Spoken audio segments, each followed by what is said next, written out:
opens the door and gestures to a blind Cadillac Escalade parked right outside of the building. After you. Let's go inside the car, I think. Following the stranger's instructions, you make your way to the car and get into the passenger seat. The door locks behind you. Inside the Cadillac is almost eerily dark. Entirely dark. The side window has been light-proof. The man gets into the driver's seat and starts the engine and drives away without another word. Let's ask who he is. I mean, just going into a random car with someone who we don't know who he is. Probably we know what he is, also considering the game here. Maybe getting to know him might be an idea. Who the hell are you anyway? Well, maybe not the way I would have sentenced that question, but sure. I'm the ferryman here to take you to the other side. He waits his next words carefully. You have to forgive me, I'm not in the mood for to wax poetic about the state you're in or my role in tonight's events. Just remember, if you want to survive the next 24 hours, you'll have to play along. This is some shady bullshit. I mean, it's not necessarily a nightmare, because we might be able to wake up from it, but... let's say this is some shady stuff. Man, this is bullshit. Why does everything have to be a fucking riddle? Well, riddle me this. Who's gonna get that thief smashed into their brain if he doesn't shut up? I understand that this is for your own good, times being what they are, you should consider yourself lucky. You drive in silence for about 20 more minutes, and as exhaustion catches up with you, the streetlights fade into a blur. Eventually the car stops and the door opens. You emerge from a dreamlike state and find yourself in some kind of underground parking garage. You two are the only ones here. The man points to a nearby door. Go on in, make yourself comfortable, I'll get you if you get hungry again, take a look in the fridge, I'll pick you up tomorrow and get you your answers. Behind the door is a small room, no windows, just a simple bed and a single light bulb hanging from the ceiling. A small fridge is humming away in the corner, accompanied by a rattling AC fan in the wall. Well, let's trust this guy. I mean, we don't want the cops to catch up on us. Like, we just killed 2 people. So, let's go for the whole I trust you, I do whatever you say, and if stuff gets more screwed up later, we can always run then, I hope. I guess I've no choice but to trust you. It took you this long enough to figure out. Remember what I said, you were lucky? I mean it. See, my job is to get rid of the problems, but I'm not always this polite about it. This time I was specifically told to mind my manners. So believe me when I tell you, considering how this night could have turned out, being stuck in here for a night is a really good deal.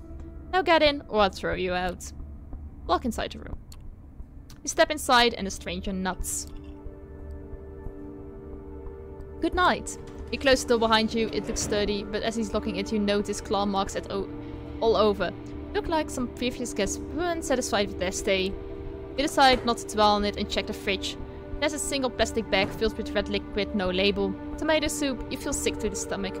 Best to leave it for now. You lie down on the bed. It's a simple mattress on a metal frame. You can't help but think that it looks exactly like the one back at the hotel, with the bound woman.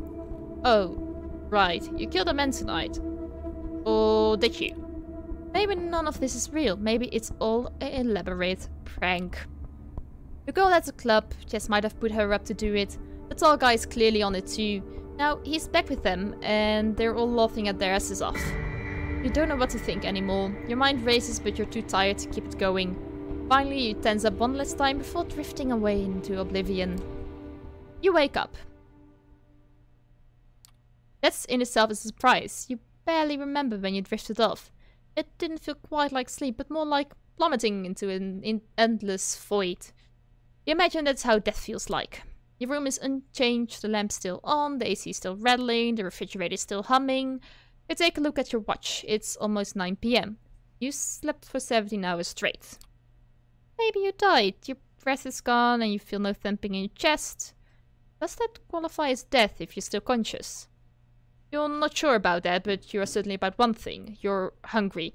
And it's not your stomach rumbling though. It's a need that starts somewhere in your abdomen and spreads through your chest, throat and the back of your head.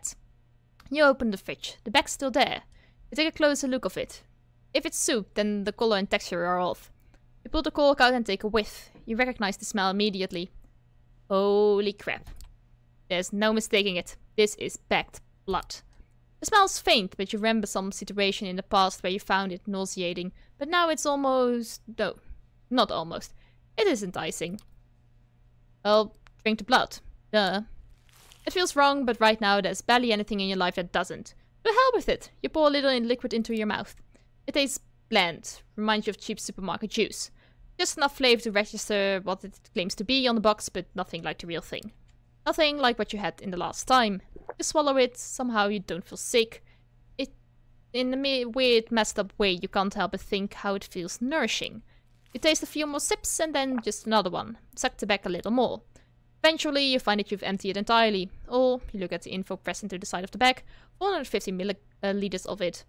Even when it's blandness, you still feel like having more. Jeez. You realize your body longs for that intoxicating high you felt when an image of that corpse crossed your mind, causing you to wince. What have you become? Try to piece your thoughts together and make a sense of it all when you hear the lock click and see the door open. Standing there is a well-dressed stranger you met yesterday. Immaculate suit again, the predatory look like a hawk on the hunt. But somehow more relaxed tonight. Like a tamed hawk, maybe. Good evening. Slept well? You noticed the discarded empty bag. I see you had a bit of a snack. What are we going to say? Yeah, ma'am, I agree. Like previous choices, often indicated like a more game over type situation. Like, I'm not gonna run from a stranger who can kill me probably with one sweep. Though I don't know whether you want to do it on the street, but still. Alright, what are we going to react to this? I see you had a little bit of a snack. Yes, I did. I am still hungry, so we'll probably ask whether he's got a bit more. Since we probably can use it. I guess we're newly turned vampires, so yeah. I did. Got any more? No, and don't expect sustenance to be this easy to find next time. Come on, we've got places to be. The car is humming in an empty parking lot just outside the door of the cramped room you have spent your day in. The man motions you to it politely, but with a stern look on his face. Let's get inside the car. I'm trusting you here, man. I'm touched, sincerely. You take the back seat again, the door locks, the stranger takes the wheel and starts the car. You drive in silence for a while. From time to time you keep trying to catch a glimpse of the familiar street or landmarks through the blackened windows, but it is of little use. The car is also soundproofed, so all you can hear is the bit of traffic humming and the car's engine. The driver doesn't say anything and it seems focused on the road. You check the door handle. Yeah, the door is locked alright. The piece of dark glass separating you from the front of the car looks sturdy too. There's nothing left to do but wait. You didn't have time to think about it before, but you realize now you are hungry. Nah, not exactly. It's not a rumbling stomach that grabs your attention. It's a need that starts somewhere in your abdomen and spreads to your chest, throat and back of the head. You try to extract some information out of the man behind the wheel, but you realize he'd prefer to bask in the afterglow of your last meal. You wouldn't have expected it, but you spent the rest of the trip lost in your thoughts. A lot of them concerning blood. It takes you another 20 or so minutes to get to your destination. As the door opens, you try to get your bearings. You're still in New York, that much is certain. Queens, maybe. After me, no sudden movements, please. You approach a nice-looking building that houses a two-story gallery, called the Art Hall. Two large men in suit flank the door on both sides, and they give you a companion a nod as you approach. Prompted by the stranger guarding you, you walk inside. The gallery is full, which is unusual at this hour, to say the least. About 2,000 faces fill the showroom, and a number of waiters navigate the gathering serving drinks. All of them are beneath the guest's attention. The visitors are well dressed for the most part, but it's unclear what they have gathered here for. Nobody seems to be particularly interested in the art pieces on the wall, and the atmosphere is polite, and naturally so. Many guests turn to look at you, and the stranger who brought you here. Their glances are varied. You see open contempt on a few faces, and animated interest on others. Most of the eyes in the room calmly observe you, as if wishing to appraise your worth. The last time you felt like this was at your previous job interview. It was like being a piece of livestock. Expected from all sides for any imperfections, so your rage could be haggled down. It was humanizing and make you feel dirty. When they called you to your next day to offer you the job, you declined. Even when you're a nobody, you become even less if they trade you away your dignity for a paycheck. Memory makes you feel warmer inside even now, although the state of your bank account never did. Good evening, Kadir, and to you, child. The noble, cold voice takes you out of your head and back to the situation at hand. The gallery. A crowd of strangers, you being brought here against your will. For what purpose? Rumor await your response. Alright, how are we going to react to this place? Maybe say good evening? Good evening, miss. You are addressing the Prince of New York City.